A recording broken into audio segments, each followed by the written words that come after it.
sidewalk, and all of this landscaping was down on a brownfield site. So I live on a brownfield site, and I moved in 2002, and in 2004 I started doing the gardening as my hobby, and so the shrubs and the trees and everything were all put in by the developer on a landscape plan, and were done by a landscape architect, the entire plan. So I'm very interested because I've seen what occurs on a brownfield site and how challenging it is to get growth and get the soil up to a good level where it's healthy, and you can have some plants that are able to grow without diseases and to survive stress years and lack of water, lack of snow in the winter, driving winds, which we get a lot of there. So I want to talk about landscape design because I think it's really important, and you'll see the same topic listed time again and again in here. Landscaping brings value to your property, whether it's your residence, your municipal park, your commercial business, an industry, residential, a condo, like where I live is a condos, multifamily housing. If you do the landscaping, you're going to add value to that, and that's going to attract people, attract increase in market value, and provide a better environment and quality of life. So let's get started on this. First of all, I have to say this is one of my favorite landscape designs on a house in Durham down on Bay Road, and I just think it has a lot of really lovely elements to it. And this is a private residence. I think they have a full-time gardener, but I walked down here to take photos of this place because it's so amazing. So I worked with Diane Hardy, who's the Newmarket Town Planner, and Elizabeth Dudley, who's a Newmarket Planning Board member, and she's also a landscape architect. And we worked together to prepare draft landscape regulations for a subdivision and site plan. And this was funded by the New Hampshire Coastal Program grant, the one that we just discussed. And we did this from about Labor Day through to December, when I provided my report, our report, and the draft regulations to the planning board for their consideration. I also needed some other photos, and I found on the website at Woodburn and Company LLC, who are also a landscape architect firm in the area, some photos that actually represented some communities that I wanted to illustrate in this presentation this evening. So what I've tried to do is, when I presented this in Newmarket, I said, this is my world, this is where I walk, this is where I live, this is where I garden. I also have examples from some very big cities, and that's where I traveled to, and I wanted people to see that the elements are the same. It's just the scale that changes. So if you're in New York City or Dallas or San Francisco or Boston, it's the same principles, the same elements, it's just on different scales. So what is landscape architecture? Well, it has a lot in common with planning in that it's a multidisciplinary field. What's really different is the first two up here, botany and horticulture. Usually land use planners don't have a lot of expertise in botany and horticulture. And then you get down here on the bottom when you're looking at fine arts. So environmental psychology, I think Ken would say he uses a lot of environmental psychology when he's working with groups, and we discuss ecology and geography. We have several people in our office, staff members, who are geography majors. Julie LeBranch, who used to be a staff person here, was a geologist, and so we have some aspects of different interests and areas of interest that we overlap on with landscape architects. And then they do similar things to what a land use planner does. The big difference is that they prepare design drawings and technical specifications, supervise contracts, they prepare assessments, audits, and budgets, and just like a planner, they do public involvement and help with master plans. So that gives you a general idea of landscape architecture. We could go into the whole history, and maybe Jamie later would like to add something, but feel free, when we get done if you want to chime in and add more. So here's a quote from Elizabeth Meyer. It's from the Post-Earth Day Conundrum, Translating Environmental Values into Landscape Design. And I just thought what she said here was really important, because if you're looking at botany and, is that somebody's phone? If you're looking at botany and architecture and horticulture, and then you're looking at fine arts, you're really, and you're trying to do slope and the technology and the stormwater drainage, all of that, you're trying to balance out some really diverse aspects. And so here in this first photo is the Christo and the gates in Central Park in New York City in 2005. And my daughter and I got on one of those cheap buses in Boston, and we went down to, it was only 10 days, I think, 7 or 10 days that it was in Central Park, the installation. And we went down in the bus and back in one day, and we met a friend in Central Park and walked around, and it was just the most amazing thing. I always wanted to see a Christo installation, and I actually got to meet him. He was walking through the park with his wife, and it was just amazing. You cannot imagine what it was like looking at all of those shadows of the trees and the clouds, as you walked through and under them and looked at them. It was amazing. And this, most of our presentation is focused on Newmarket. This is their Riverwalk.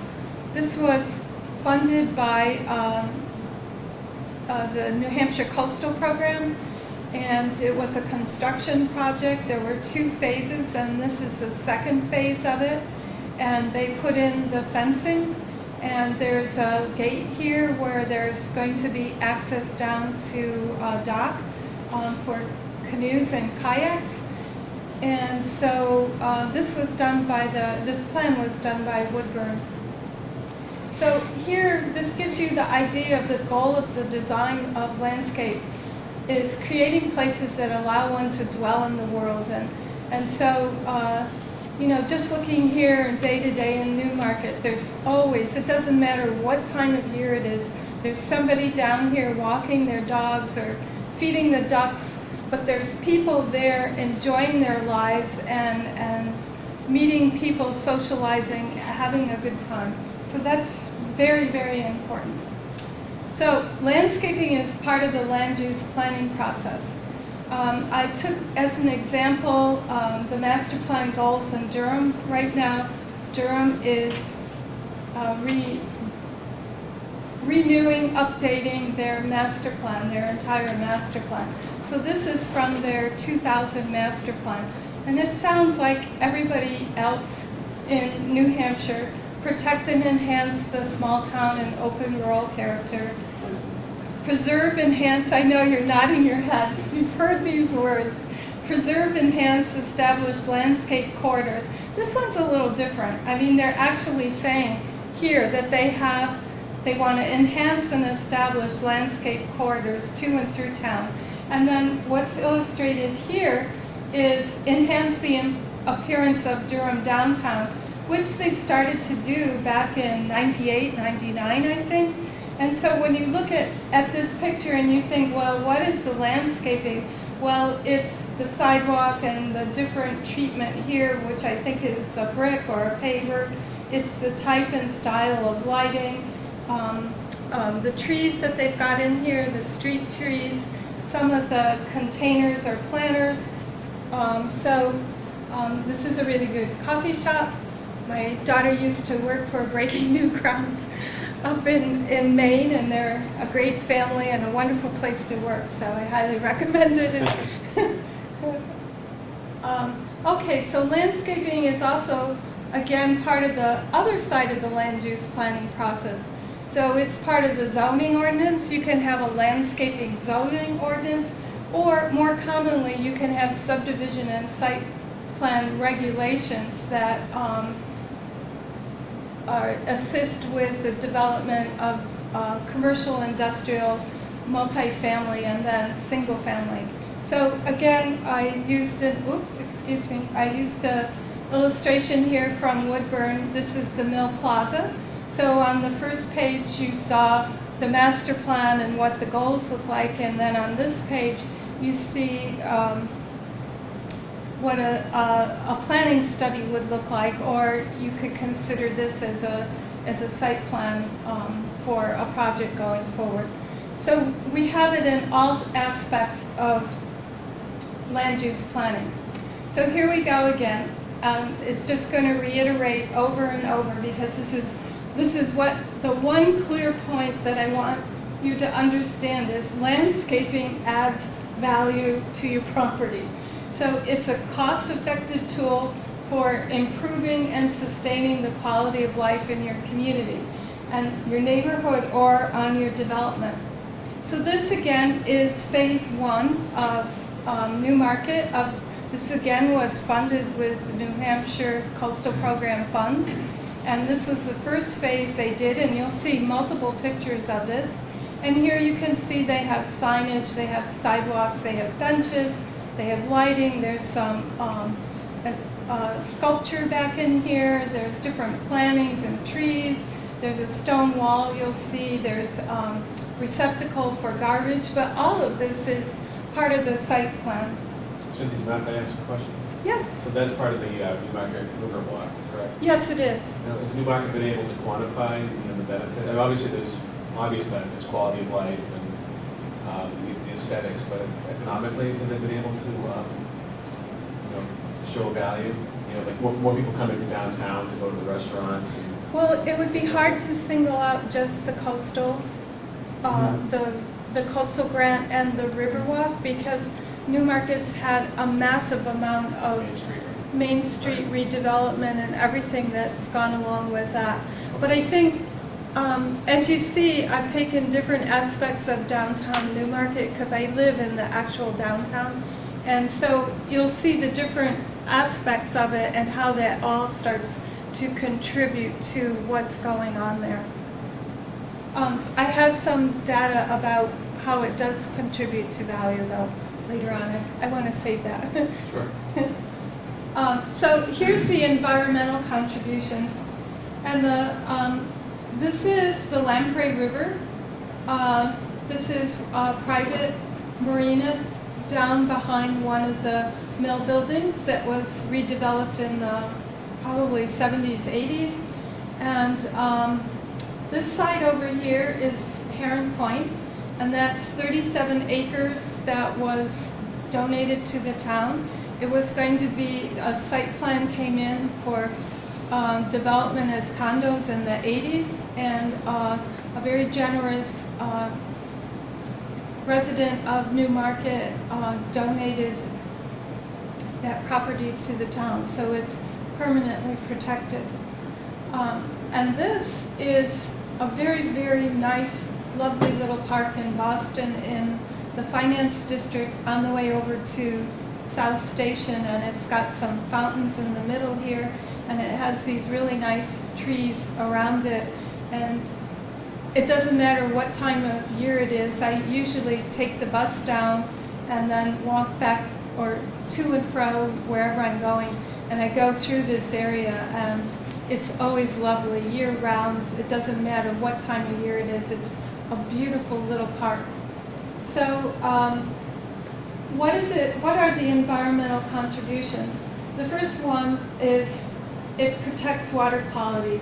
So it reduces nitrate leaching from the soil, it reduces surface runoff, and it keeps phosphate out of the water. Well, those are all wonderful environmental contributions, but they also reduce the cost of the operation and maintenance of your wastewater and stormwater systems. So right there, that's a good thing. So it's doing double duty. Next one, it looks at reducing soil erosion. So if you get a good stability with nice growth with some plants or some mulching or grass or whatever, what it does is it keeps the sediments out of or trees. It keeps the sediments out of the rivers, roads, and out of the storm drains, and it holds the soil in place. So there again, you're effectively managing your stormwater systems and your wastewater treatment facilities. And as everyone knows, all of the facilities that drain into the Great Bay, are now facing changes in their EPA permits for the wastewater treatment. So anything you can do to protect your water quality and reduce your soil erosion is going to help you long-term with your operations and maintenance. Another aspect of an environmental contribution is it counters the effects of built and paved areas. So they change the wind flow, they change the heat, they change there's just little microclimates that evolve. And so you put some trees in, like in this bottom one, you get some moderation of your air quality and the climate. You reduce energy consumption on the buildings around in the close vicinity, and those trees are also helping to recharge the groundwater. Some more environmental contributions, and there are a lot. When you live in a downtown urban area, it can be pretty intense with a lot of traffic, and the traffic is running, more than just a morning and afternoon peak. It can be an all-day traffic, and so the tree leaves help to reduce glare and provide privacy, which really is nice for people who are eating in a restaurant outside or are living adjacent to a very busy road, or are in an office space and are able to look out and take a little break from their work environment. It provides habitat for birds, mammals, insects, and amphibians. This is really important. I'll show you some pictures where the birds and the mammals have been seeding on the site where I live, and they're changing the microenvironment in different ways there with all of their little rooting around and dropping seeds, and it's really interesting. It enhances nighttime cool down. This is really important in an urban environment in the summer months when people are trying to cut down on their energy costs. I'll move over here to improves air quality. So one tree removes 26 pounds of carbon dioxide per year, and that's equal to 11,000 miles of car emissions. And 1 acre of trees can remove 13 tons of particulates and gases annually. So when you think about, like Ed, he lives up in Brookfield, and he's wondering, what are we talking about landscaping? It's all forested. Well, yes, New Hampshire has, 83–84% forested. So we've got a lot of acres of trees out there removing 13 tons of particulates. But we also have a lot of urban areas, and in these urban areas in southern New Hampshire, we're in non-attainment for particulates and ozone and nitrous oxide. So getting in our urban areas, getting trees and shrubs and plantings there working to reduce the pollutants and the carbon dioxide is a really good thing. So let's look at some reduces attics and parking lot temperatures. This is pretty significant. There's some studies from Huntsville, Alabama, where it's very hot and humid there, and they show that putting trees in a lot reduces the temperature by 40 degrees in the summer.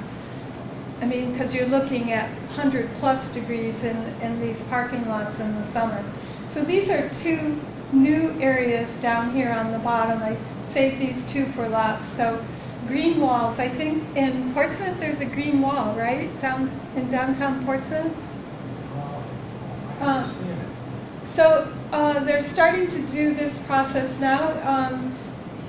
Just imagine a very heavy ivy or something similar, but a different, probably multiple types of plants, and forming a green wall which insulates the building in the winter and cools it in the summer, and they're extremely attractive. A green roof, this is something that's starting to gain in popularity. These can retain 40 to 60% of the rainwater hitting the roof. You can put plantings on there that can produce food. You can put succulents on. I've seen some roofs that are only succulents. You can do prairie grasses. They've been doing those out in the Midwest. So there's lots of interesting things that you can do. And this is an area where there's a great potential there to help with retention of rainwater and also purifying the air. Okay, so economic development. So before you move on off of the environmental thing, Yes.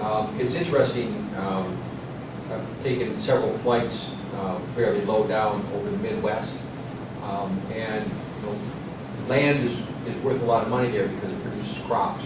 And yet around every single farmhouse you see a lot of green and a lot of trees for a whole variety of reasons. So it's nothing new that is reducing the attic temperatures and helping to enhance the nighttime cool down, all those kinds of things.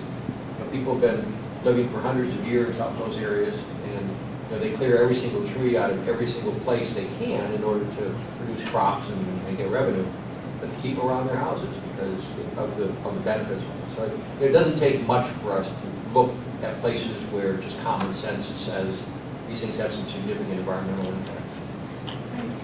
And I think we both have family members from Minnesota where they put up the, what do they call those, with the rose? Oh, the windrows. The windrows, yeah.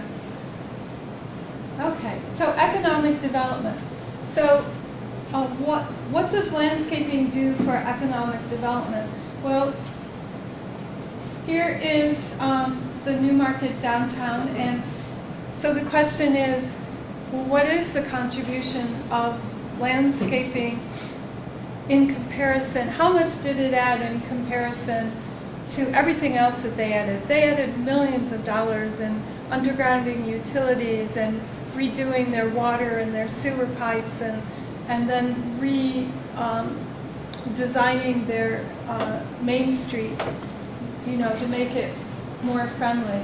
I don't know, but I know that there's only 3 open buildings right now, spaces for rent in town.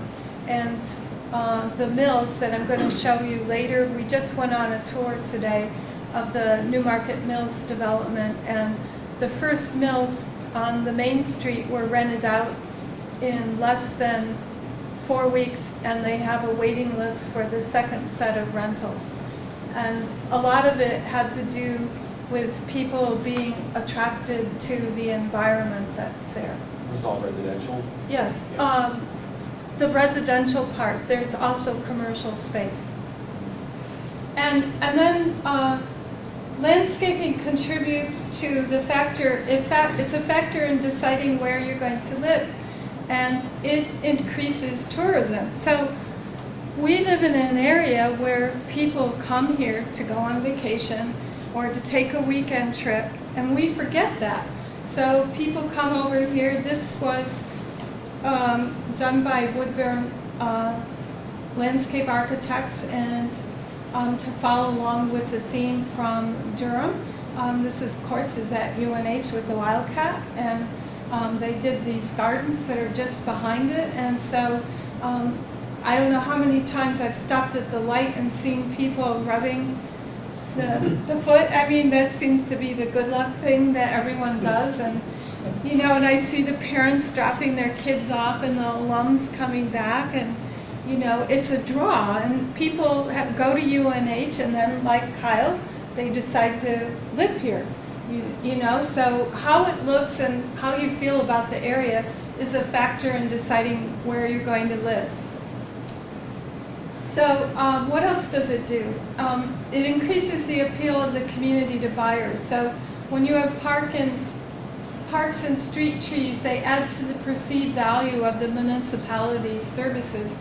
So this is Water Street in Newmarket, and there's the park down there. There's the river, the lamprey, and here's the park that we've been looking at that was funded by the coastal grant. And then the town went in and put in the sidewalks. They paid for the sidewalks. And they put in the plantings, and they redid the stone wall here, and they put in the trees, and they put in this historic street lighting. And this is the Newmarket Community Church over here. And right down here is the former Joyce's, which is under development right now. So there you go. You're right up here is the top of Main Street, and you're looking down the street. And so that's appealing. I mean, people look at that, they see a park down at the end, they see the street trees, and they think, well, this is a community that cares about how it looks and what's available for their residents and for visitors and businesses. So here's the, Elizabeth Dudley found this quote for me. So landscaping adds up to 15% increase in a home's value according to the National Association of Realtors. So it does increase the property market values. So it's increasing the appeal of your community, and it's also increasing the property market value. These are really huge things in this time when housing prices are down, and you know, everyone's trying to find a way up and out of the recession. So one of the things that I think a community or a developer can do is to really focus on the landscaping of their property, of their parks, of their development, and look at it as showcasing what it is that's there to attract new clients, new tenants, new owners. So let's go and look at this from a little different perspective. I was out on not Google but Bing this weekend looking for something about what does landscaping do for economic contributions, and I found this report from the Southeast sort of like cooperative extension, and it's out of Texas A&M. And they did this report in 2007, and then they revised it in May of 2011. And it's a study looking at environmental horticultural industry. So I have to get a little closer here. So here we have a resident population employee households. So this is the person in your neighborhood that has some guys come in to mow their lawn, or some people come in once a year to cut some shrubs down in the back, or they have somebody come in to put some perennials or annuals in. And so they're contributing jobs and labor up here to what they call the green industry, which is this environmental horticultural industry. So you have nursery and greenhouse production, you have wholesale and retail trade, you have landscaping services sector, that's the guys out doing the lawn mows and the mulching, and then you have lawn and garden equipment manufacturing. And look at here we are, local and state government, we have a role here. We're also contributing to this. And so this is the whole process and how it goes forward. So in the agricultural economy, the environmental horticultural industry was the fastest growing sector from the late 90s into about 2007. And then its rate of growth, like housing, was unsustainable in 2008, 2009. So they made adjustments. They had a lot going on under nursery and greenhouse production. They had a lot of competition, They had some smaller, medium-sized businesses that were being bought out by very large national brands.